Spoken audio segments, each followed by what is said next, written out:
तर मराठवाडा विभागात जवळपास कारखान्यांकडे ₹650 कोटी हंगामाचे थकीत आहेत. ऊसाचं पेमेंट का? पेमेंट ऊसाचं म्हणजे कारखान्याने द्यायचे. कारखान्याने द्यायचे आहेत. ₹650 कोटी जवळपास थकीत आहेत, मात्र तो हप्ता दिला गेला नाही.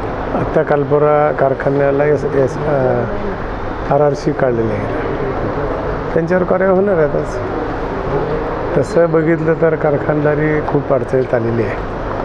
सरकारकडं मिटिंग घेतली, केंद्र सरकारकडे जाऊन आत्तापर्यंत FRP 6 वेळेस वाढली, MSP एकदा देखील वाढली नाही. त्या संदर्भात मुख्यमंत्री साहेबाकडे बैठक लावली आणि त्यांनी म्हणले की आपण केंद्रात जाऊ, त्यात काही तोडगा काढून अडचणीमध्ये आहेत आणि मग ज्याचे काही मागले राहिले आहेत 75% दिले असेल तर त्यांना एक सवलत मिळू शकते.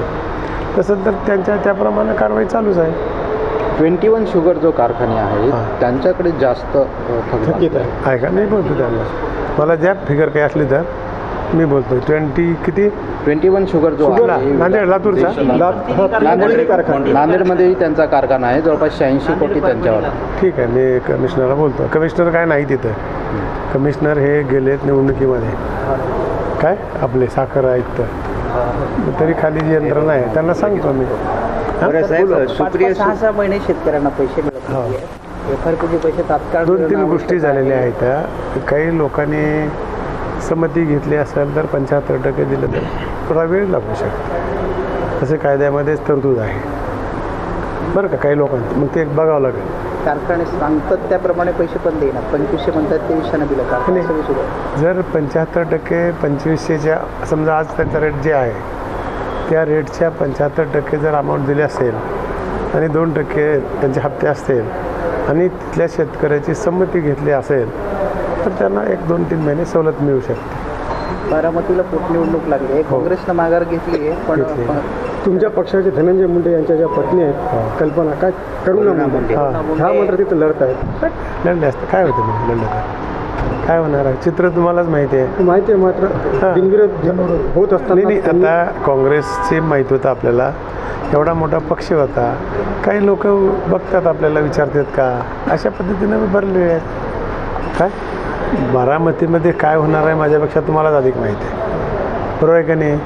आणि ते सगळ्यांनी दिलं असतं तर उलटं चांगलं झालं असतं. महाराष्ट्रामध्ये एक इमेज निर्माण झाली असती, काय परंपरा टिकल्यासारखं. पण काँग्रेस पक्षाने घेतली ना माघार, काय ठीक आहे, आता राहिले तर राहिले, काय होते त्याला, लोकशाही आहे. हां, बारामतीमध्ये जर प्रचाराला बोलवलं तर वहिनीच्या प्रचाराला नक्की जाईल असं तिथं बसूनच आहे मी बसूनच आहे. सुप्रिया सुळेला फोन करणार का मग प्रचाराला? या काय झालं ना करायला नाही करायला काय झालं, करू काय. परभणी जिल्हा मध्यवर्ती बँकेचा प्रश्न जो आहे कोणता LAQ मांडला हो हो त्याच्या अनुषंगानं पुढे काही गेलं चालू आहे ना.